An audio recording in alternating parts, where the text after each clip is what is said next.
La primera pregunta que tendríamos que hacernos si queremos caminar sobre el tema, el papel de Jesús como nuestro abogado, es hacernos una interrogante. ¿Qué hace un abogado?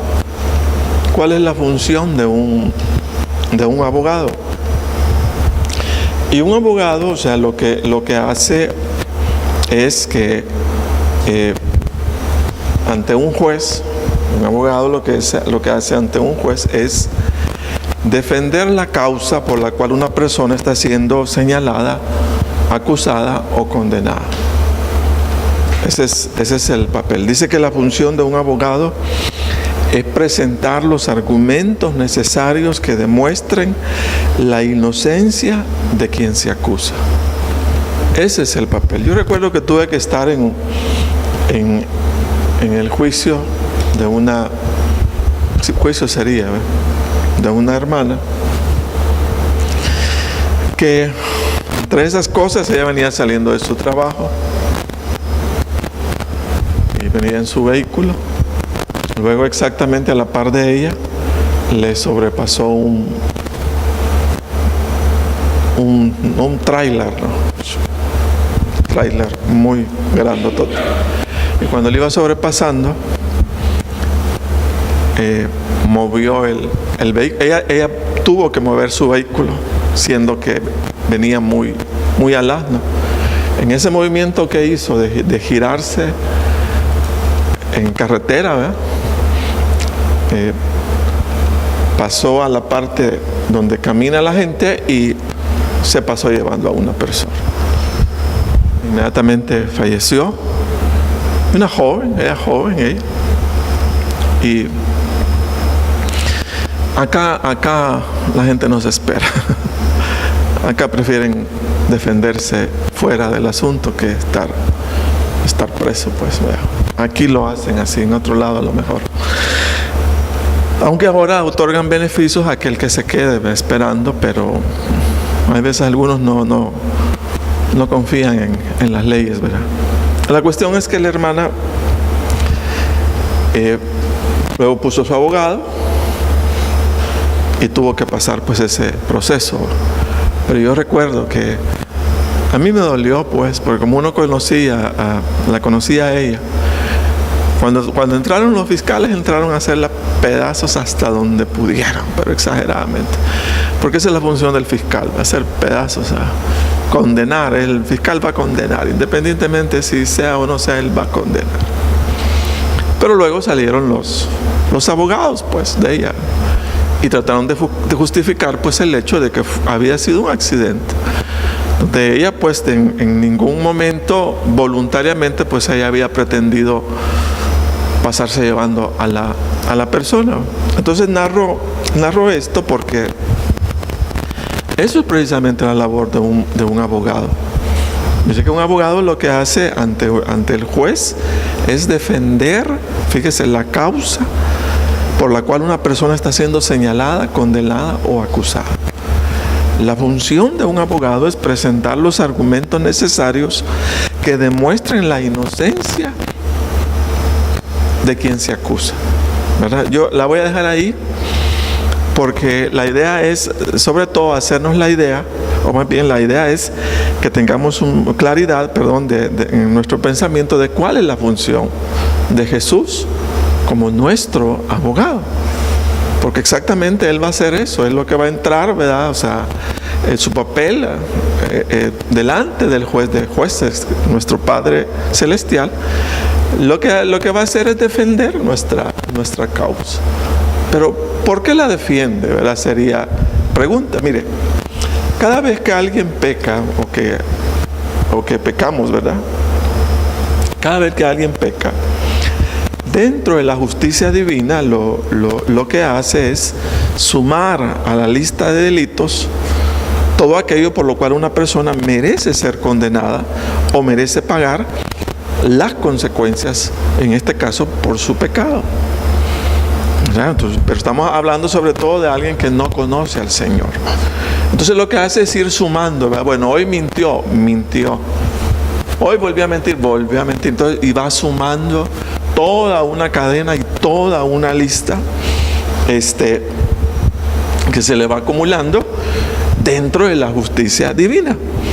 Y eso nosotros lo podemos ver ahí en Colosenses, capítulo 2, versículo 13, cuando dice: a vosotros, dice, estando muertos en pecados y en la incircuncisión de vuestra carne, os dio vida, dice, juntamente con él, perdonándoos todos los pecados. Y luego dice, mire, anulando el 14, anulando el acta de los decretos que había contra nosotros, que nos era contraria, quitándola de en medio y clamándola en la cruz. Por eso yo digo que cuando alguien peca, ¿verdad?, en el mundo ordinario, que es impío, lo que hace es seguírsele sumando toda esa cadena de delitos, por los cuales, en este caso, dentro de la justicia divina, una persona es merecedora no de su libertad, sino de su condenación, ¿verdad?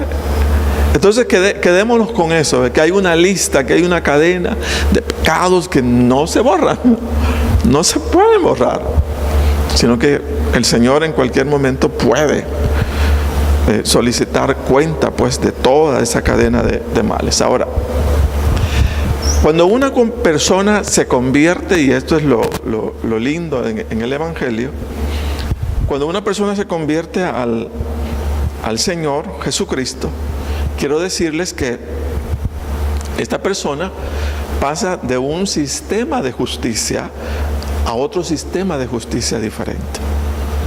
Fíjese bien, pasa de un sistema de justicia a otro sistema de justicia bien distinto y bien diferente. Déjeme decirle que ese nuevo sistema de justicia, que de hecho obra, ¿verdad?, teniendo como pieza principal a la persona del Señor Jesucristo, nosotros necesitamos conocer ese sistema de justicia para saber cómo operan las cosas dentro del reino de los cielos, ¿verdad? Entonces yo quiero que vayamos a Romanos capítulo 3, porque ahí vamos a ver exactamente lo que es una cosa y cómo es que entramos a otra cosa distinta o a otra cosa diferente. Entonces cuando vamos a Romanos 3, 19, el 19 al 24, nosotros vamos a leer lo siguiente. Y dice la palabra: pero sabemos que todo lo que la ley dice, lo dice a los que están bajo la ley, para que toda boca se cierre y todo el mundo quede bajo el juicio de Dios. Ya que por las obras de la ley, ningún ser humano será justificado delante de él, porque por medio de la ley es el conocimiento del pecado. Pero ahora, aparte de la ley, mire, aparte de la ley, se ha manifestado la justicia de Dios. La justicia de Dios testificada por la ley y por los profetas. La justicia de Dios por medio de la fe en Jesucristo, para todos los que creen en Él, porque no hay diferencia.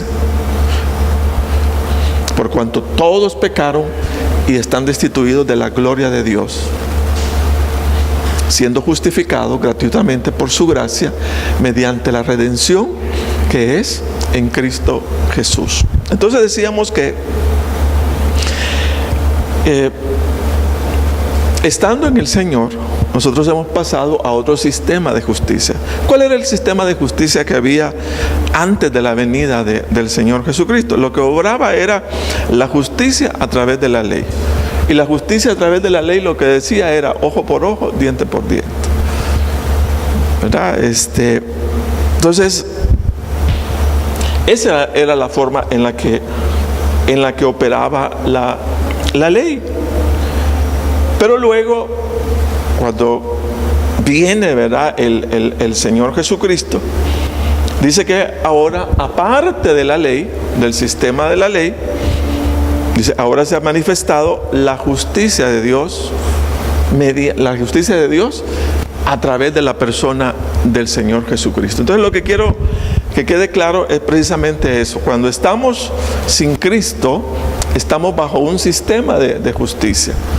Pero cuando estamos en el Señor, estamos bajo otro sistema de justicia bien distinto o bien diferente.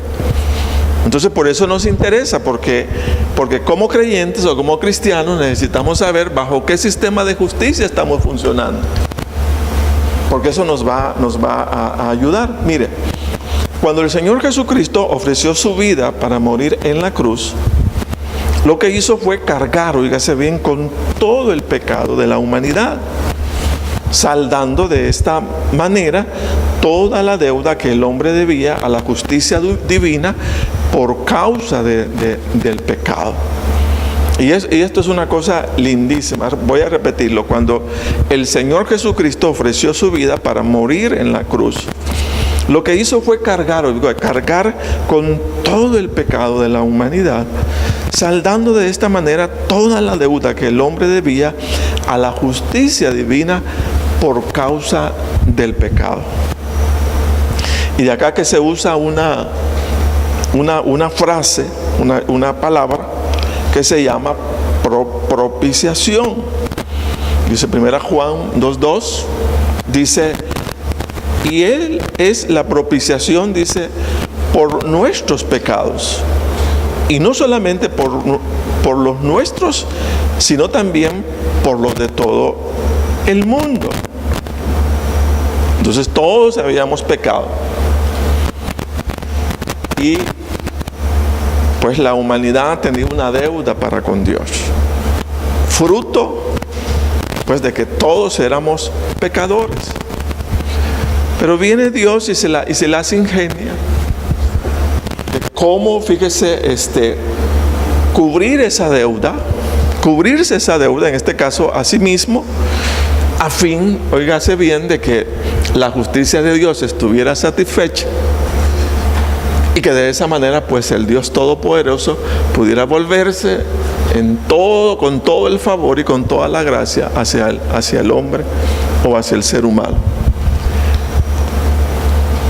Y dice que en el caso la sangre y la vida, ¿verdad? O sea, del Señor Jesucristo cubrió totalmente toda esa necesidad de justicia, toda esa necesidad, al grado que toda la deuda delante de Dios a través de la persona del Señor Jesucristo, porque imagínense quién estaba muriendo, ¿verdad?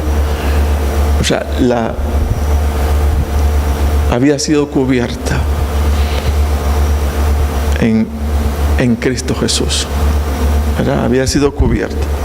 O sea, el cielo había recibido, digámoslo, había hecho justicia y toda la deuda había sido cancelada en la persona del Señor Jesucristo.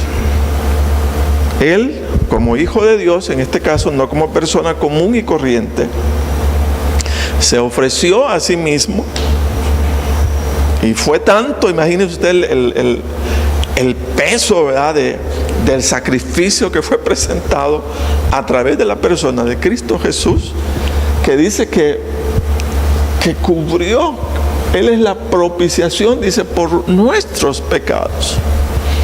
Cubrió todo ese vacío de justicia. Y la deuda fue cancelada, fue pagada en Cristo Jesús.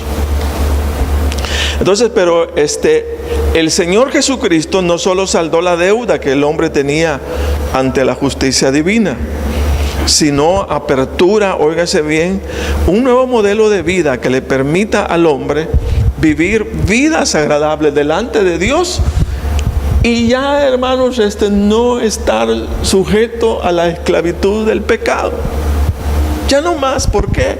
Porque ya había sido pagado, porque ya había sido cancelado. De acá, o sea, que Pablo diga, de modo, dice, que si alguno está en Cristo, en 2 Corintios 5:17, dice, nueva criatura es. O sea, si la justicia divina había sido satisfecha en la persona del Señor Jesucristo y el pecado de la humanidad, ¿verdad?, había sido cubierto, entonces lo que Dios hace es mostrar un camino al hombre ya alejado del pecado, alejado de toda maldad, de manera que pues no se repitieran todas las consecuencias que habían venido al hombre producto del pecado. Entonces de acá que diga, miren señores, de modo que si alguno dice está en Cristo, dice nueva criatura es, dice las cosas viejas pasaron, he aquí, todas, dice, son hechas nuevas. Entonces lo que quiero recalcar es qué pasó en la cruz.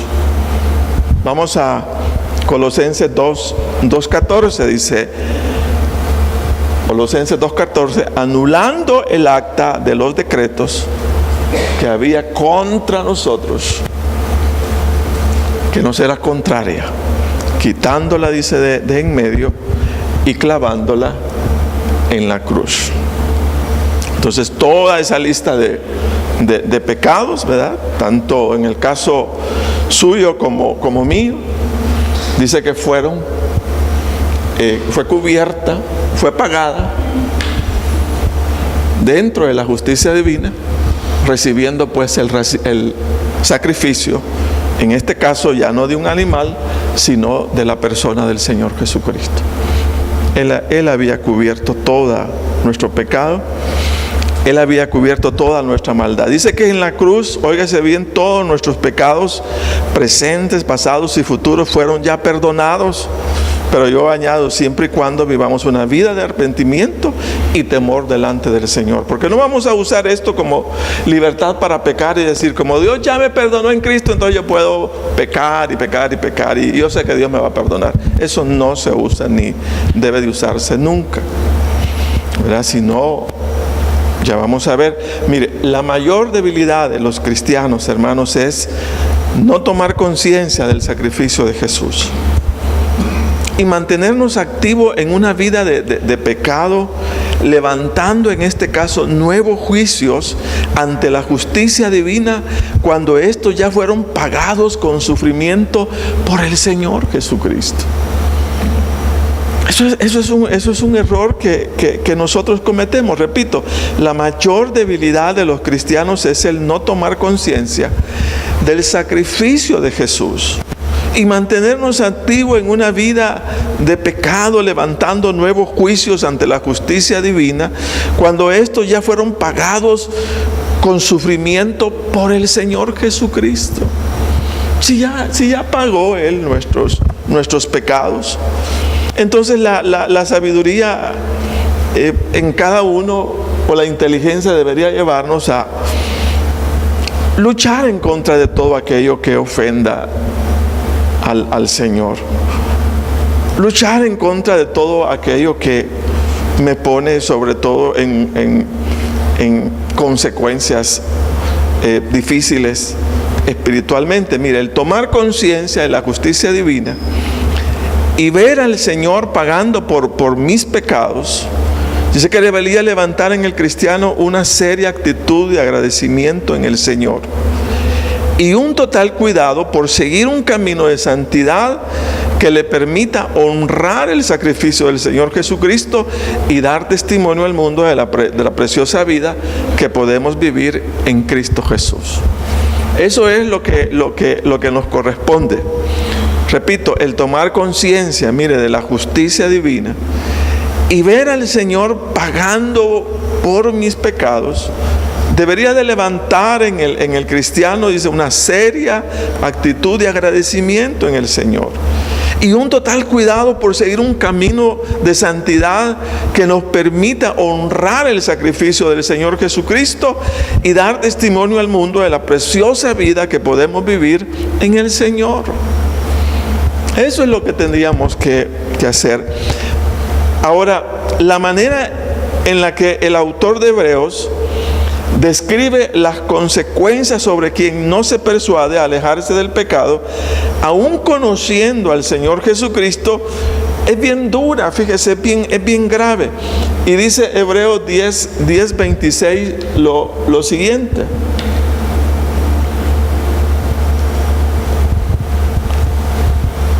Hebreos 10:26 dice lo siguiente: Porque si pecáremos, dice, voluntariamente, después de haber recibido el conocimiento de la verdad, la justicia fue satisfecha a través de la persona de Cristo Jesús. Pero si una persona, dice, decide ignorar y comienza a practicar nuevamente el pecado, entonces dice que ya no queda más sacrificio por los pecados. Ya no queda más. Y luego dice el siguiente versículo. Si no, dice, mire, una horrenda expectación de juicio y de hervor de fuego que ha de devorar a los adversarios. El otro, el que viola la ley de Moisés por el testimonio de 2 o 3 testigos, muere, dice, irremisiblemente. Entonces, si las causas o las consecuencias, en el caso, ¿verdad?, por no obedecer al Señor, practicando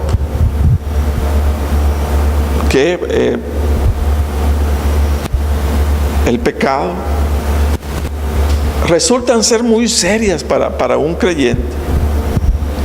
Y aún teniendo conocimiento del Señor, no somos persuadidos a practicar una vida de santidad.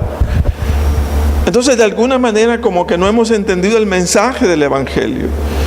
Y seguimos viviendo en nuestros delitos y en nuestros pecados como si nunca hubiéramos conocido al Señor. Entonces, ¿qué nos toca? Dice que nos corresponde, hasta donde nuestro sano juicio nos lleve, a cuidar nuestra fe en el Señor y asimilar nuestra vida cristiana como un tesoro, como el tesoro más precioso del cual, por la gracia de Dios, tenemos en Cristo Jesús. Vea lo que dice el salmista, David, en el Salmo 51, 17.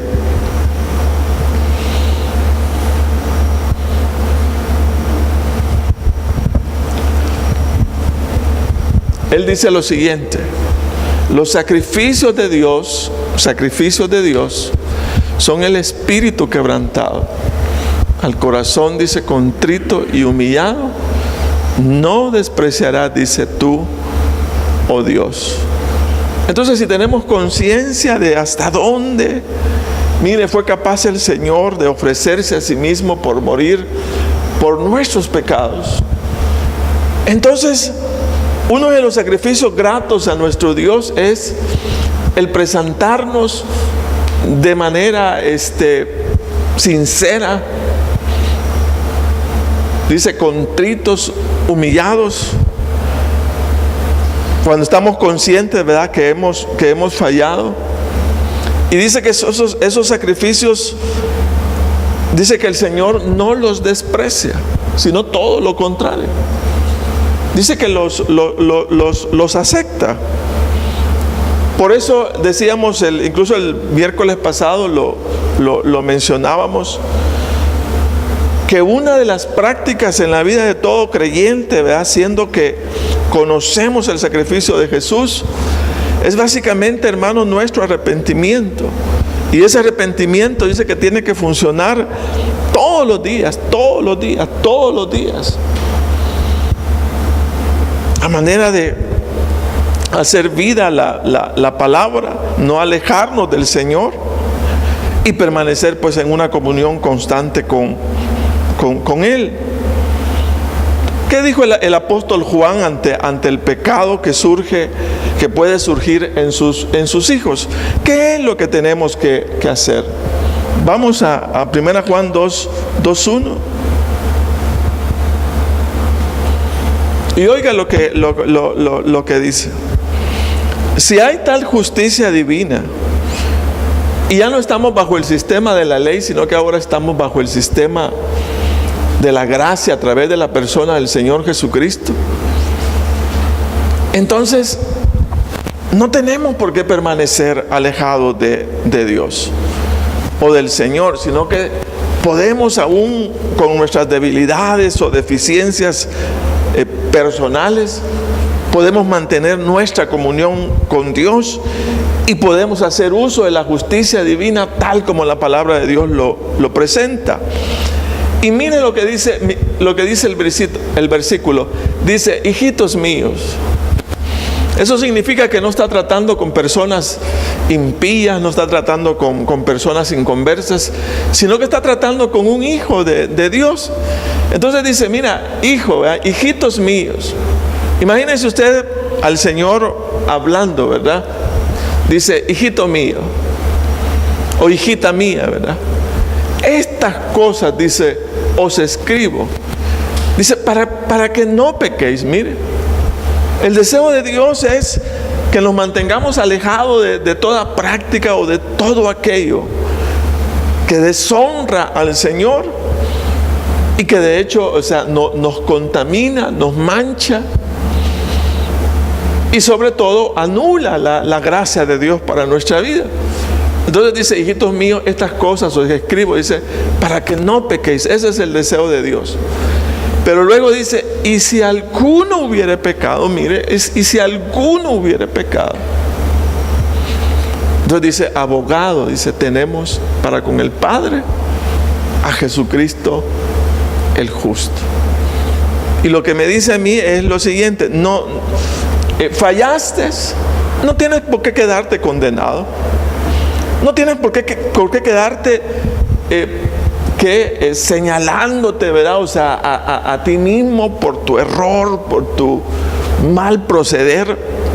Si no puedes usar, en este caso, de la justicia divina, viniendo, o sea, delante de nuestro Dios y permitiéndole al Señor que actúe como tu abogado. Fíjese, como nuestro abogado. Entonces dice, hijitos míos, dice, estas cosas os escribo, dice, para que no pequéis. O sea, para que no desobedezcáis, ¿verdad? En este caso, los mandamientos del Señor. Os escribo para que no pequéis. Pero si alguno dice hubiere pecado, abogado tenemos para con el Padre a Jesucristo el justo. Entonces yo lo entiendo de esta manera. Mire, ¿de qué manera aboga el Señor ante el Padre por el pecado de sus hijos? Sería, cuando vamos delante del Señor y decimos lo siguiente: Señor, reconozco mi pecado, me equivoqué obrando de manera incorrecta, olvidando tus mandamientos. Y luego viene y decimos, Señor, perdóname. Que de hecho eso es lo que tenemos que expresar continuamente, ¿verdad? Cuando estamos conscientes del error, aún cuando no conscientes, pues ya dijimos que tenemos que vivir una vida de arrepentimiento continuo. Entonces viene usted y se presenta delante del Señor y dice eso: Señor, reconozco mi pecado, me equivoqué obrando de manera incorrecta, olvidando tus mandamientos. Señor, perdóname. Dice que el Señor Jesucristo sale como abogado ante el Padre y dice lo siguiente: Padre, Juanito es un hijo de Dios y me ha reconocido como Señor y Salvador. Él se ha presentado reconociendo la culpa por su pecado y pide perdón. Pero Padre, recuerda que Juanito no te debe nada, porque mi sangre ya pagó el mal proceder de Juanito.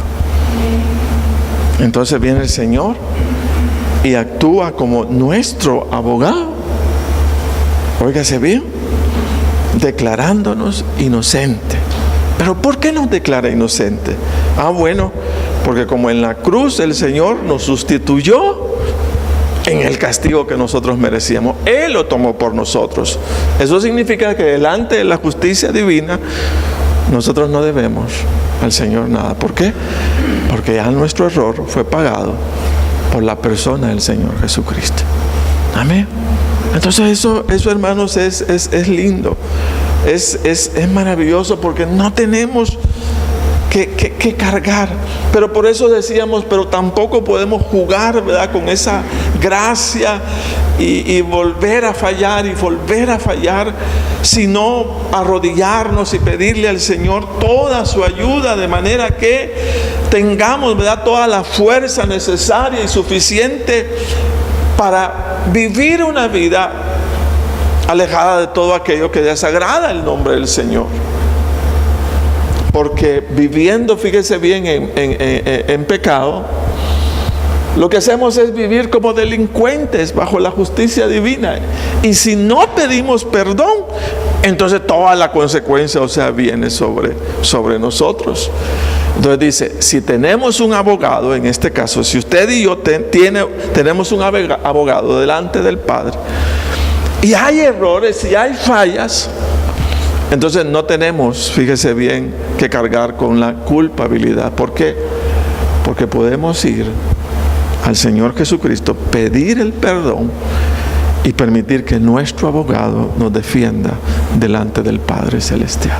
Amén. Entonces eso es algo que necesitamos hacer. Entonces viene la interrogante: ¿por qué tenemos que vivir en pecado?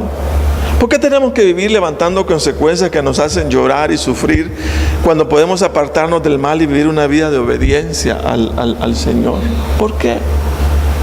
Si tenemos un abogado que nos defiende, entonces ¿por qué no vamos a nuestro abogado? ¿Por qué no asumimos una actitud, ¿verdad?, de arrepentimiento y reconocimiento, delante de Dios por nuestros errores, y buscamos en la manera de lo posible honrar a Dios, honrar sus mandamientos, apartarnos de todo aquello que nos contamina y volvernos a una vida que dé testimonio de lo grande que ha sido el Señor con nosotros, pues permitiéndonos una vida muy distinta a como era antes? Entonces le quiero dejarles la figura del abogado, ¿verdad? ¿Qué hace un abogado? Un abogado lo que hace es presentar los argumentos necesarios que demuestren la inocencia de quien se acusa. Y quiero decirles que delante de la justicia divina, fruto del sacrificio de Jesús, toda nuestra deuda fue pagada delante de Dios, ¿verdad? No le debemos absolutamente nada, sino lo que sí debemos es todo nuestro esfuerzo como para vivir, ¿verdad?, alejado de todo aquello que pueda afectar nuestra vida delante de Dios, y poder de esa manera disfrutar de esa gracia, de esa bendición, de esa presencia maravillosa de nuestro Dios todos los días de nuestra vida. Mire, donde se ve muy bien, hacia qué hemos sido llamados y qué es lo que tenemos que valorar, es 1 Pedro 1:13, y ahí vamos a cerrar.